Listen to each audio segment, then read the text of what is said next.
Hi, I'm Simon Hill and you're watching Purebred Reds Adelaide United Fan TV. Are you after the latest and greatest football kits, boots, goalkeeper gear, teamwear, accessories or equipment? Look no further than South Australia's very own soccer specialty store, Soccer Locker. An Australian owned and operated business, the store is located at Shop 5 of 181 to 183 Grange Road, Findon. Founded in 2012, Soccer Locker was introduced into the market to fulfill all the soccer-related needs of Australians, providing a huge range of quality clothing and equipment ranging from soccer balls, team kits, goalkeeper gear, accessories and much more. As well as stocking all current football merch from your favourite overseas teams, recently arrived stock also includes stunning retro kits from some of our favourite past eras as fans of the World Game. So get shopping now at our Findon store, open from Monday to Friday and open Saturdays from 9am to 3pm. Or visit us online and take advantage of free shipping from across Australia at soccerlocker.com.au.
G'day guys and welcome to the Purebred Reds Adelaide United Fan TV. I'm your host Ellis Gelios, coming to you with a preview of Saturday's game against Brisbane Roar, and I'm joined by the most prolific striker to ever play for Adelaide United. He also played for Brisbane Roar, so it's fitting that we have him joining us today to discuss everything about his career in Australia and to preview the game against Brisbane on Saturday.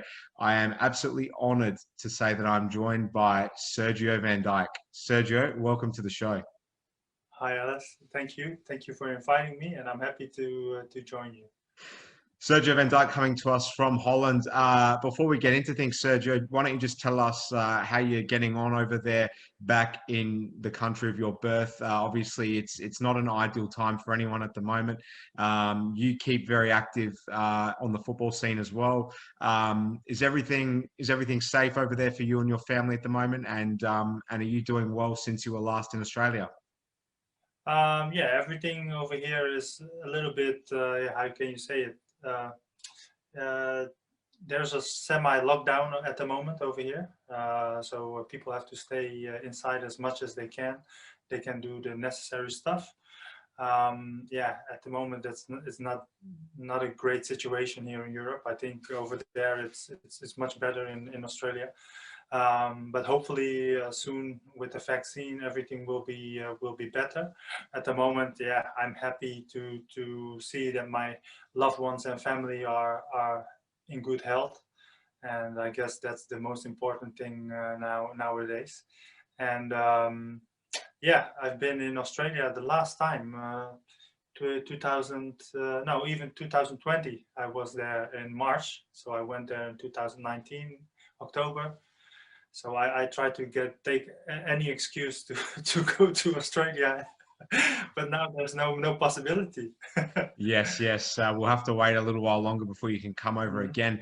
Why don't you tell us what you were doing down here back in the end of 2019? It was October. You were interviewed on the club's official channels prior to a game at Cooper Stadium. What was it like being back here just as a fan, I guess? Yeah.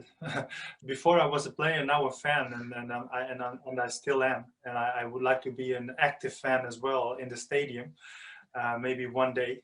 But no, after my playing career, I started to think about what I was going to do, and first I thought I don't want to do anything with football anymore, just soccer, or you want to call it, just something else. So I started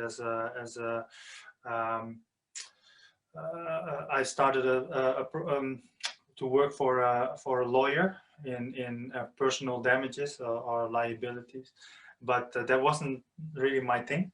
Mm-hmm. So I really missed the passion, and I wanted to be involved into football again. And I started to explore what could I do in the world of football. Yeah, the first thing that comes to mind for every ex-player would be coach. Yeah, that wasn't really my first thought of my first choice. And then I was more attracted to the business side, you know, of football. So player agent and any other business related to football. That was really the thing that I wanted to do. And I've started that in end of 2019. So I thought I would go to Australia, Indonesia, and other Asian countries to get in touch with my network, you know, let everyone know what I'm doing.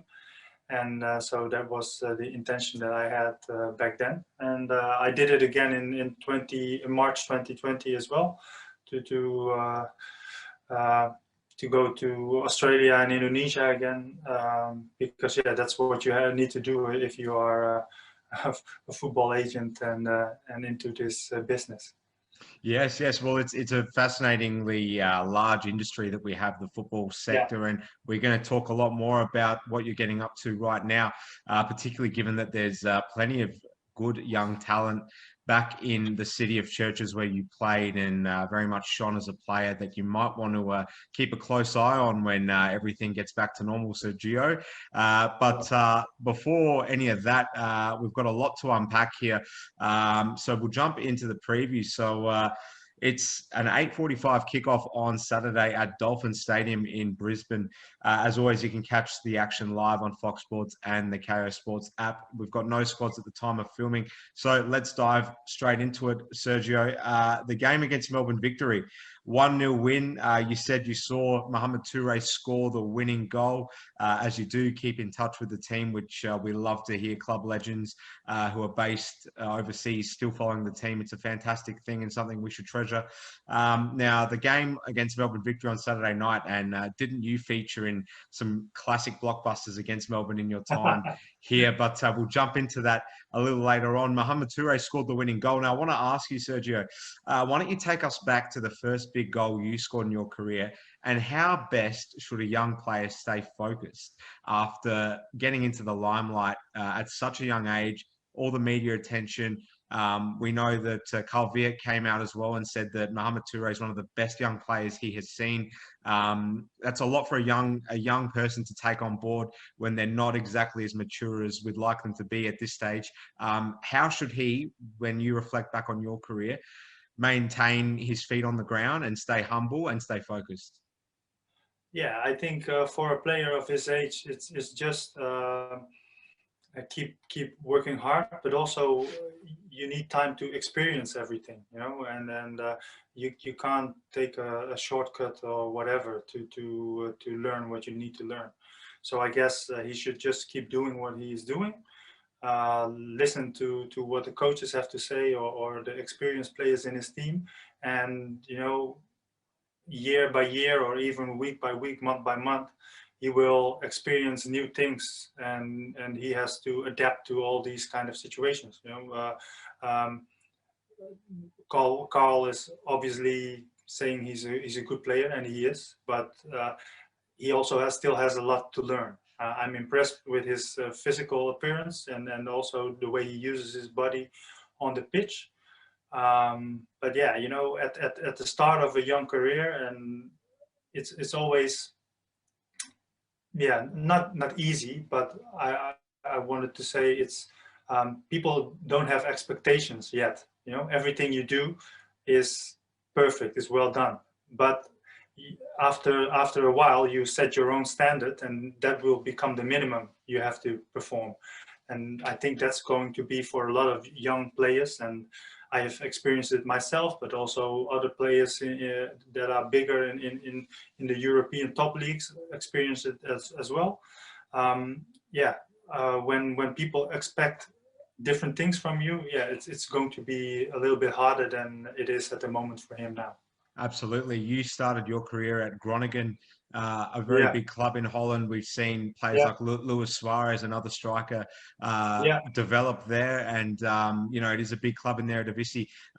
Did you have a similar moment to Mohamed Toure as a very young player where a lot of people were talking about you and how good you could become?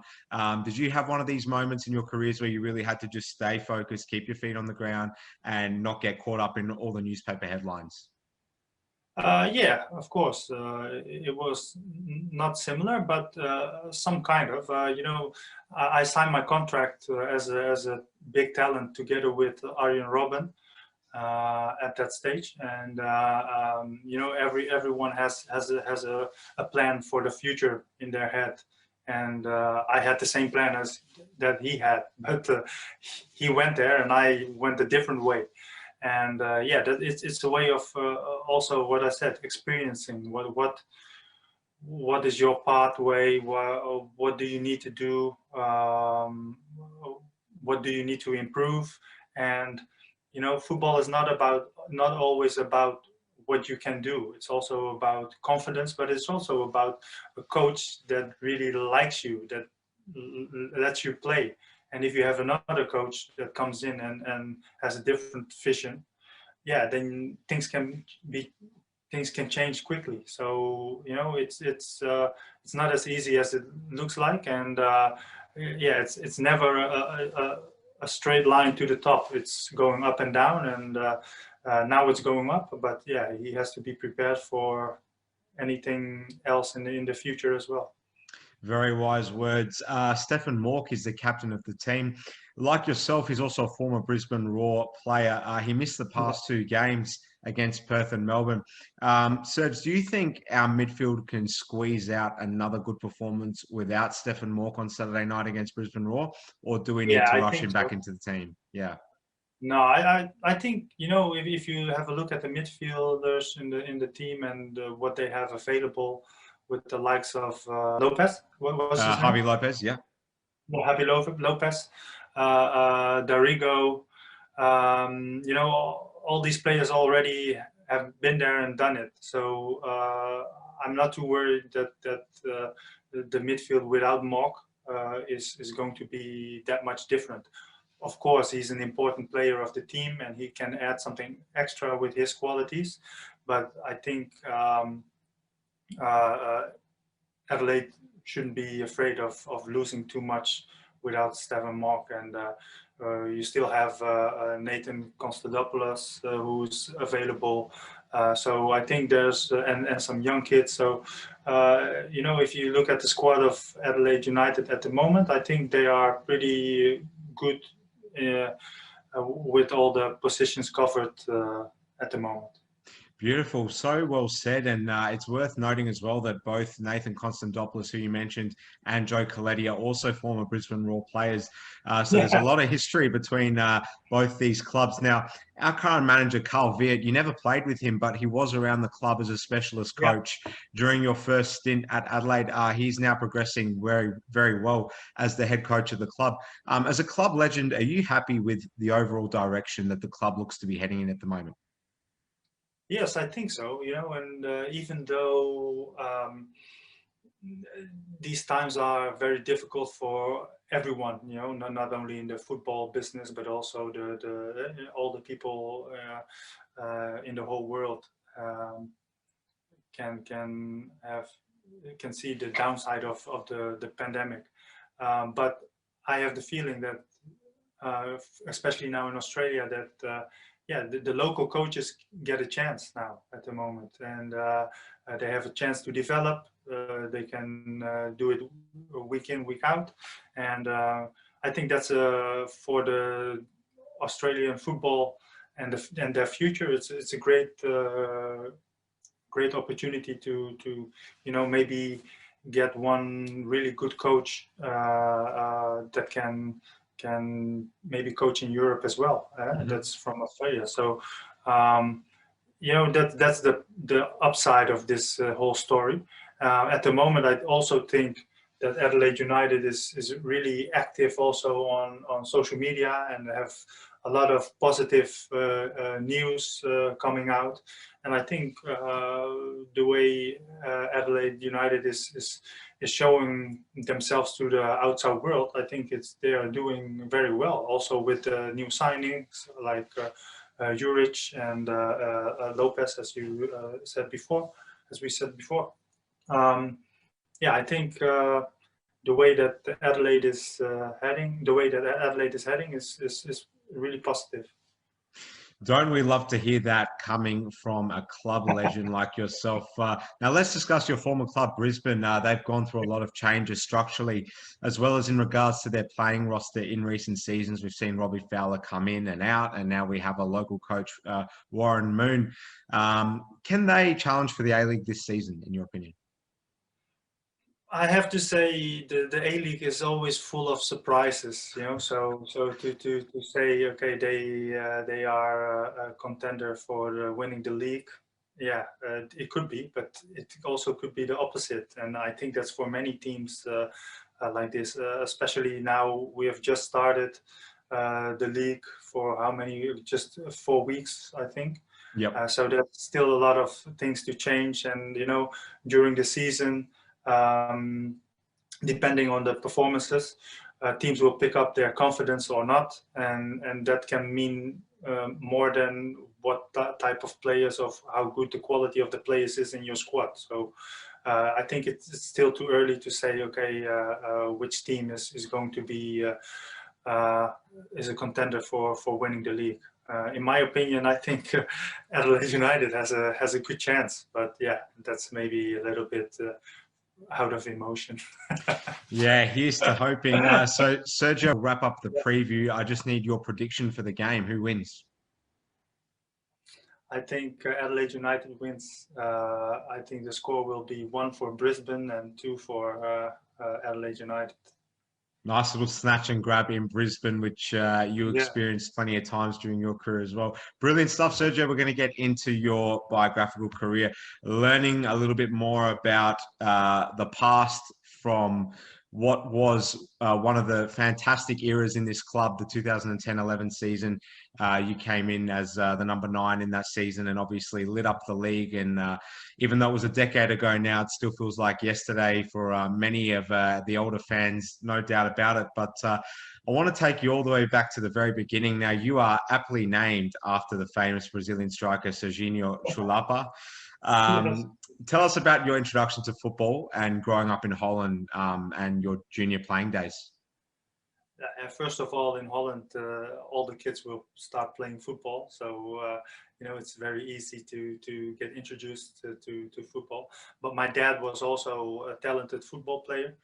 Back in the days when he was growing up, and he got invited for Heerenveen. That's also a big club here Very in big. the north part of, yeah. But back then they weren't as big as they are now, and football wasn't really a thing that you would consider like a serious job. So my grandmother didn't let my dad play football for Heerenveen. So he was still active on amateur level, but the highest amateur level possible. And yeah, I think you could compare it with what you have in Adelaide as well. The NPL? The NPL, yeah, exactly. So yeah, I was always there with him when my dad was playing. I was always there. Joining him, going to the games together with my little brother. Away games even we could join in the bus and stuff. So yeah, football was a daily thing for me. And after a while, when playing a lot, when joining my father a lot, yeah, I started to join a football club, an amateur football club here as well. And yeah, that's how my career, yeah, back then it wasn't the career yet, but my passion for football grew. Yeah. Yeah, so you were at some very big clubs like we touched on, the likes of Groningen, Helmond Sport and Emmen. It all changed for you though in 2008 when you were signed by Brisbane Roar. You'd go on to become the second top goal scorer in 2 consecutive seasons for Brisbane in the 2 seasons that you spent there. Tell us how the move to Australia came about first of all. Yeah, I already spoke to my agent in the Netherlands about wanting to play abroad. I was firstly thinking about Germany or England, something like that. And then one day my agent came with Brisbane Roar, back then Queensland Roar. And it was because of the Dutch connection that Brisbane has, the orange. So it's the heritage of Brisbane Roar is Dutch. So the people in the management were also Dutch, and they still had contacts in the Netherlands as well.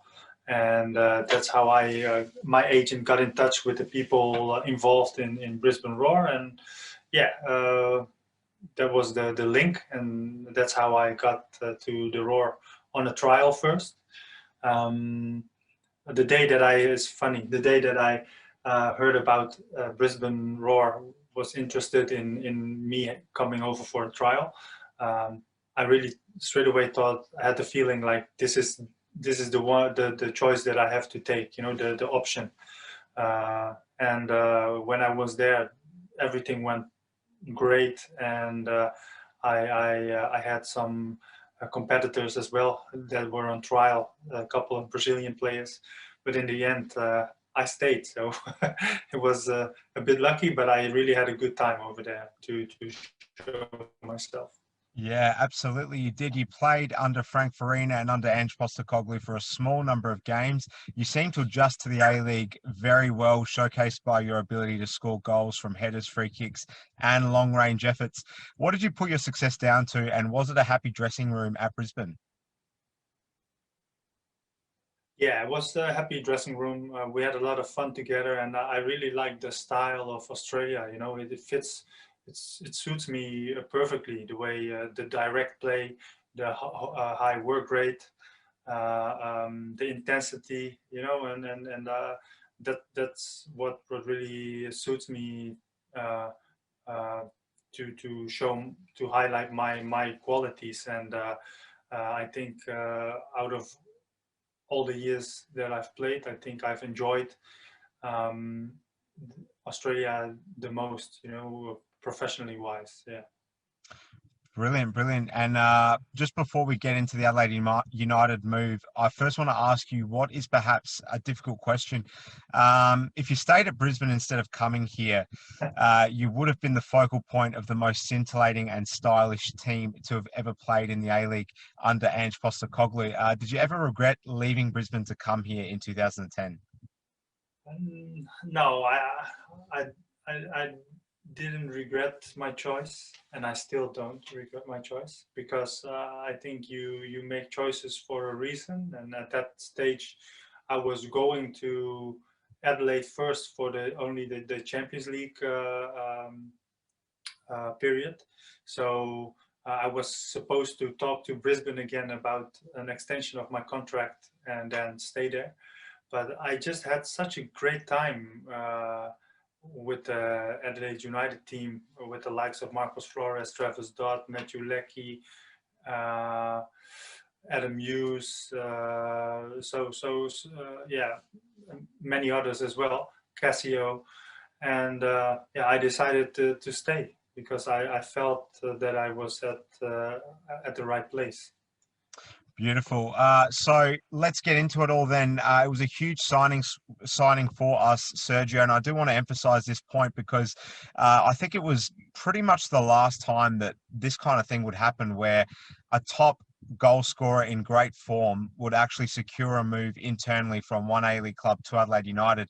Usually it's the other way around, and we haven't experienced this ever since you came across. So it really was a massive signing for the club when we got you after your two fantastic seasons at Brisbane.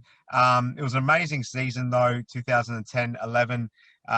You came in under Rinnie Coolin in what was shaping up to be a very promising squad, as you mentioned, the likes of Casio, Marcos Flores, Eugene Galekovic, Travis Dodd, Paul Reed, all in their prime, whilst the youngster Matthew Leckie was making noises as a future Socceroos star. Where did this squad rank amongst the best you've played in? And did we underachieve in that season, given that we didn't manage to win any silverware despite going so far and breaking so many records and just putting on such an entertaining season for everyone?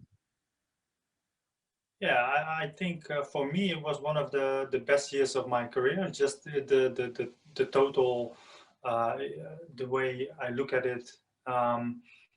Professionally, the league in Australia is pretty professional. The facilities that we have, so that's enjoyable as a professional football player. Sorry, the team that we had, with the qualities of a Casio, of Marcos Flores.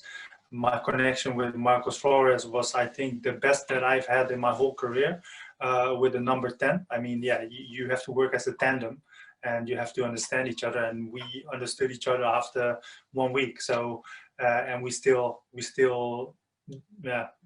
did a couple of years later in Indonesia. We'll get onto that. And we are still in touch and we are very good friends still, because we both know that we have had such a great connection. And in saying that, the season in 2010-2011 was going pretty well. We played good football. I think the crowds were also back in the stadium, and we got rid of Jim's plumbing sponsor. Jim's Plumbing, iconic sponsors. I remember when I was talking to Michael Petrillo back then for joining Adelaide United, and the first thing that came to my mind was like, oh, that's the sponsor on the shirt is such a it was pretty out there. Iconic sponsor. So no, that was a joke.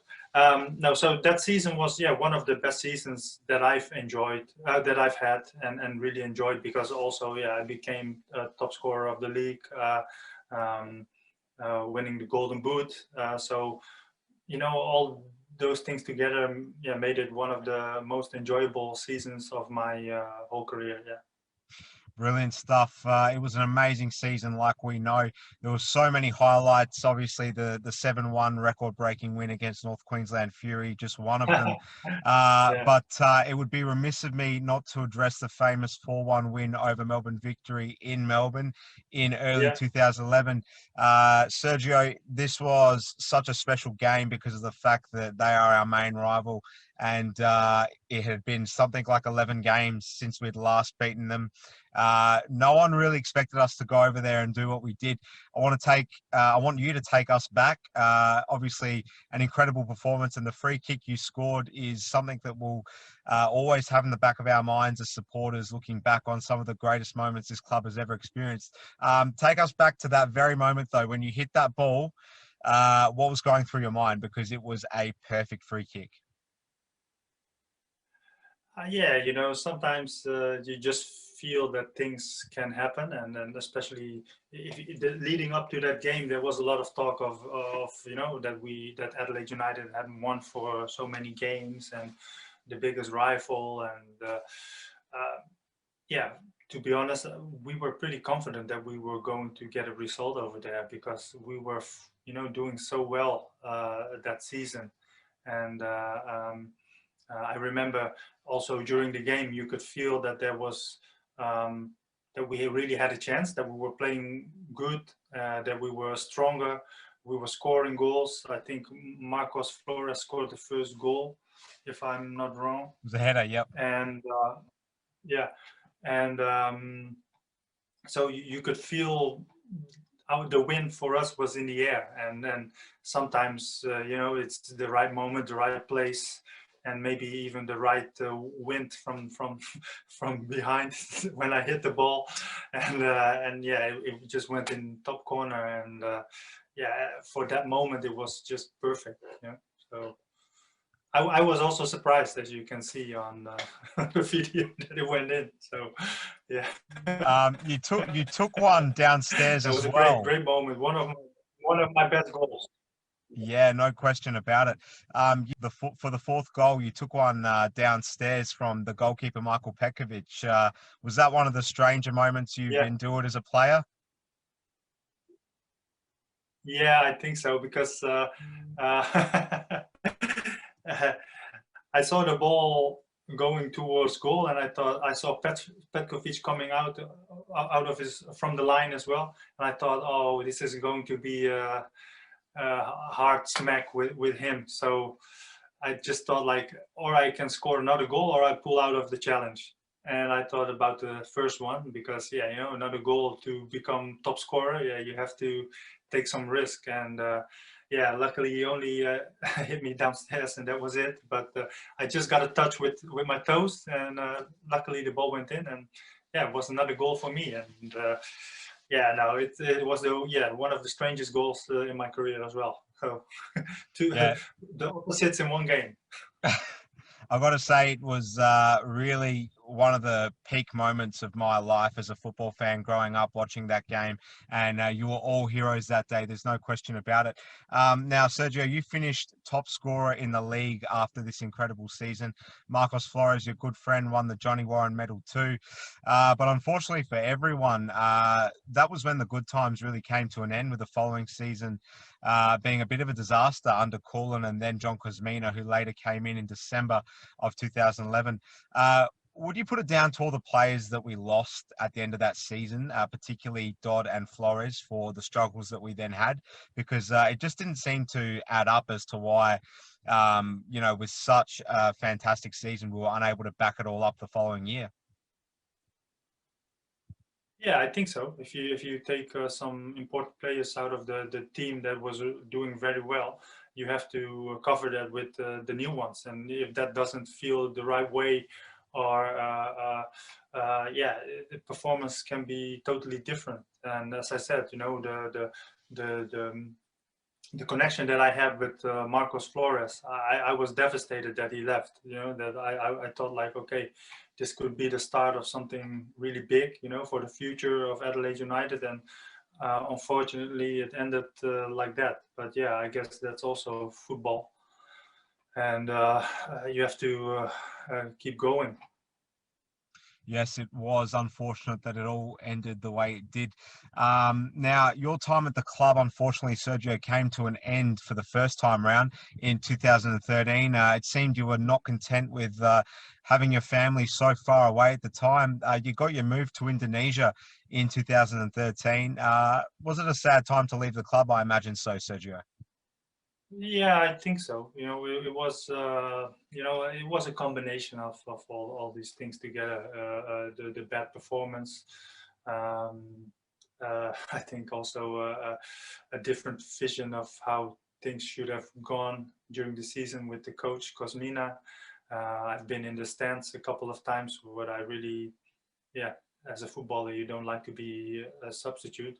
Imagine if you had to go sit in the stands. So, you know, and back then, I think it was, I felt it was more like you feel really like angry or whatever. But nowadays, you know, when you're older and maybe a little bit wiser, you can see that it was just, I was just looking after myself in what was the best for me in my career. I thought at that moment, the coach was thinking about his way of what he wanted in for him and his team, and all these things together with all the side not problems but all the other issues that were going on, I decided to move.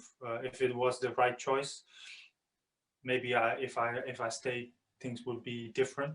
But yeah, you know, as I said before, I make my choice on how I feel at that moment, and I made that decision, and things went the other way, and also ended up being good for me. Well, after the service you gave us, 25 goals, some of the greatest memories we'll ever have as supporters. Everyone very much respected your decision at the time, probably not knowing in the back of their minds that we would see you turn out again for the club, which was a very special thing indeed. But we'll get back to that. So following your move to Indonesia, you secured a move to a massive club in Iran, Sepahan, which is a very big Yeah. club before then moving on to Thailand. You scored a combined 39 goals in 3 years before returning to us in 2016 for a one-off Champions League game. Before I ask you about what it was like coming back for the Champions League game against Shandong Luneng and how that all came about, why don't you tell us about the time you spent in Asia across those three clubs, and particularly in Iran? Ian Fife, someone who you played with, also had a stint at a big club in Iran as well. But we're not really exposed to that side of the world here in Australia, the Western Conference in Asia. Why don't you tell us what that experience was like for you, Sergio? Was a amazing experience. You know, the first thing that I'm thinking about is, you know, all these experiences in different cultures that made me just, you know, see more of the world, understand more of the world, understand more of people, about people, you know, what drives them.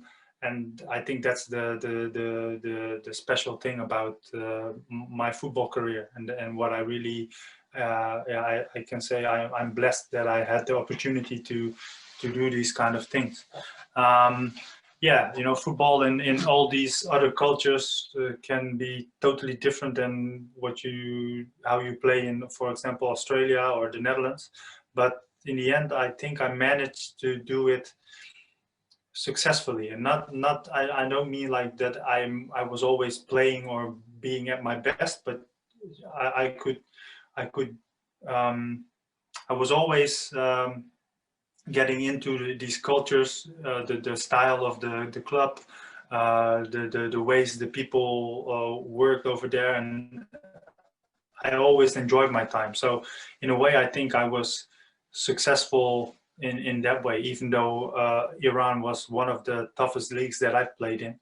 And not for nothing, they are always joining. The national team is always playing World Cup. And most of the players are from the local league as well. So you can imagine that my team was also a very good team where I just really had to fight to get my place in the starting 11. And it was a great experience because life over there wasn't the way it's shown in the Western media, and it's a really great culture. The people are nice and open, and you can only I think I'm really lucky to having had that experience in Iran and also in the other countries, obviously. But Iran was a really a special one. It must have also been very special for you playing in Indonesia because you do have an Indonesian background partially. Yeah. So that must have been a dream come true and very much something that you ticked off your bucket list to go and play in Indonesia. Yeah. I know Indonesia is known for fanatics in football, and that was a great experience. Like, you feel like you are a Premier League star or something, on with all the attention and how big football is in that country. It's like, people cannot believe it, but Indonesia is the fourth largest country in the world, and in inhabitants then, but the first one of all these big countries that has football as number one sport. So you can imagine 270 million people following football, and I think almost 90% of those people do it. Then you are, football is so big and such a great football market. There's a lot to enjoy over there about football. No question about it. After everything, Sergio, you find your way back to Adelaide for that 2016 game as a qualifier against Shandong Luneng. Unfortunately, we didn't win it, but you got to put on the red shirt again. You were training in the team, I understand, for a number of weeks before the game, and Guillermo Amor liked what he saw, and it very much made perfect sense to bring you back as you had the Indonesian passport, which qualified you as an Asian player. So how did the connection come about for the second time around? Yeah, my agent back then, your chairman of Adelaide United, Piet, he was my agent. So I think I brought him there. No, he called me and with the comment that saying that one of the owners, the former owners, had called him to ask about if I could join them for the Champions League stage, but only the Champions League stage. So that was a bit weird because the Adelaide United was every week playing for the A League, the regular schedule, and I was training every day, but I couldn't join the games because I wasn't registered for the A League. So it was a special situation, but also very enjoyable because it was for me going back to Adelaide again. Seeing old friends performing again in the team, and even though it was just one game, I really enjoyed my time. So it was an easy choice for me. Brilliant stuff. And would you have hoped that obviously you could have stayed a little bit longer than the one game? Would that have been something that you would have considered? Yeah, I think so. If for me, outside of football, I think for me, Adelaide is my second home, and I'm always looking to go back to Adelaide or on holiday. But I think even maybe even for just to live there for the rest of my life. But at the moment, I have a family who's from here, from the Netherlands, so I have to think about them as well. But Adelaide is always in the back of my mind. Yeah. We love hearing that. So you then played at Persib Bandung for a season. That was the club that you originally left us for, and then fittingly went back to again. So it's all come full circle again. Before you then hung up your boots in 2019 with ZVV Pelican in Holland. A very... That's an amateur team. Yeah. It all counts. It all counts. It was a very glamorous career indeed that you hung up the boots for.